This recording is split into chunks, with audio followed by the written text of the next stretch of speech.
Now, to start with, Louise, tell us a bit about yourself, about your career, your background. Well, I'm a writer. I've been doing that for about 30 years.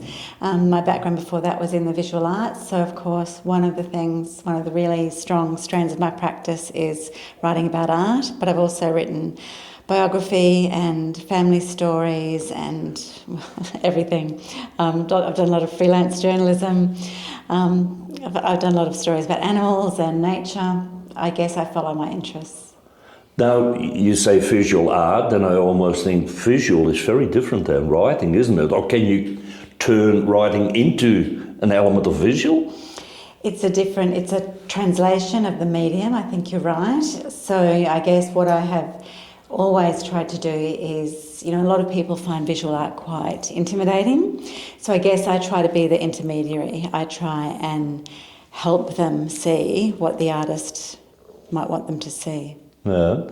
Now, with writing, everybody can write, but what are the key elements as far as you're concerned to excel in writing, to be good at writing? I think it's really, to make very vivid writing, it's important to, when you're writing something, to immerse yourself in that memory or the place and try and build a sense of what it's like to be there. So turn on your senses in the writing, allow us to feel, taste, understand how it was in that moment in your life. So it's almost like taking people into the story? It's Definitely. like that people live, feel that story? Yes, definitely. But is that a learning process, or is it also something you have it or you don't have it? Oh no, I think you can learn to write. It's like everything. It's about practice. It's about doing it and reviewing it and talking to people about it and thinking about it and reading, looking at other people's work. In today's world, now this is exaggerated, everybody can write. ChatGPT, you whack in 20 words and you say, write a story of 500 words for me, and there it is. Is that threatening writing, you think, or is it never going to be the same? I think, a lot of people have told me that my livelihood is under threat. I think it's never going to be the same because machines, they can't emote or feel, they can't understand what it's like to be, sitting on that rock as the wind and the waves are thrashing around you. So I feel as though it's going to be okay. One thing that AI can't really do is translate a painting for you because AI can't understand what it's like to look at something on the wall and really begin to unpack what the artist is trying to tell us. I think that aspect of what I do may be safe, we'll see. So you're saying in a way that visual and emotion is something AI is probably never going to be able to handle or to deal with? Well, that's what I'm hoping for. I read, that's what I hope for, yeah. I mean, can machines feel? Can machines understand and empathise? Not yet. Do you find, because I'm sure you deal with many different people from many different ages, is writing for people in, say, their 40s and 50s different than people that are now in their 20s? Is their approach different? Is there... Well, yes, actually, the workshop we did on Saturday was about family stories and memoir, but we had a lovely young participant who was 15, and we had people in their 60s.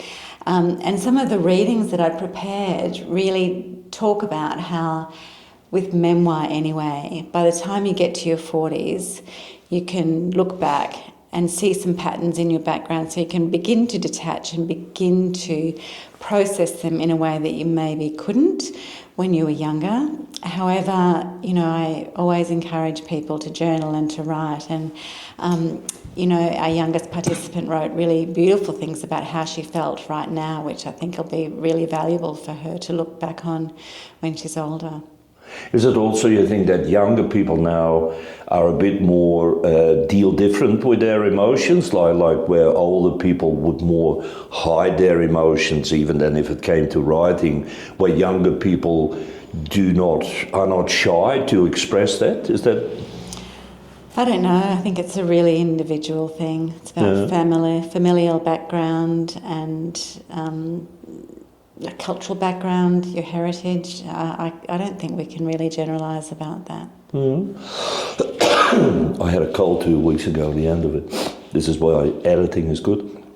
You did a workshop, as you said, on the island. So what was the workshop about? It was really, it was about crafting family stories, but I guess because we only had 8 people, it was really nice to be able to see what their projects were and to tailor it a little bit to their interests. So basically, we talked about how you might put together family histories and memoirs, cultural histories, organisational histories, but really it was all also about how to write, because of course strong writing, compelling writing is important for whatever you're doing. Is it writing about your family history? Can that also for people be like almost, let's say, like a healing process to express what they've felt maybe when they were young, but it has never come out? I think so. Yeah. Look, writing is not therapy, but it's a really great way of confronting some of those issues in your past and ameliorating them in a way. I think it's different for everybody, and it was also about what stage you're at, how much you've written, where you want to take it, if it's for you or if it's for a wider audience. Is it, you've been here a few weeks, what have been, I know it's a short time, but what have been your impressions of this island? It's been really incredible just to explore it. It's not an enormous island, but you can drive for hours on a lot of dirt roads here, just really on your own. It's quite... I understand there's a really strong community here and they're very friendly. That's been really lovely. But, when you just start trying to go and have a look at things, you're very much on your own. You might see an echidna, but sometimes you can drive for hours and not see another car or a human being, and you're just there with nature.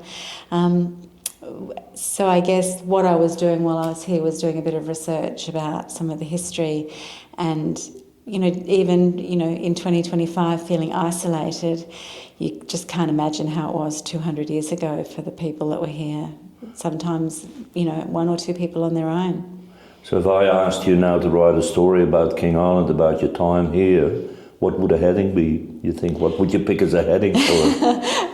I've actually started writing that story. It's called The Women of King Island, because I guess that's a broader project that I'm doing about, some of the amazing stories, transformative stories about what women achieve in their lives. And so I came here and started just looking into the history of who the women are that have been important, who've changed things, who've really assisted the community here. Important role on this island, wasn't it? Yes, definitely. Some incredible women have lived here. Thank you for your time. A pleasure. Thank you.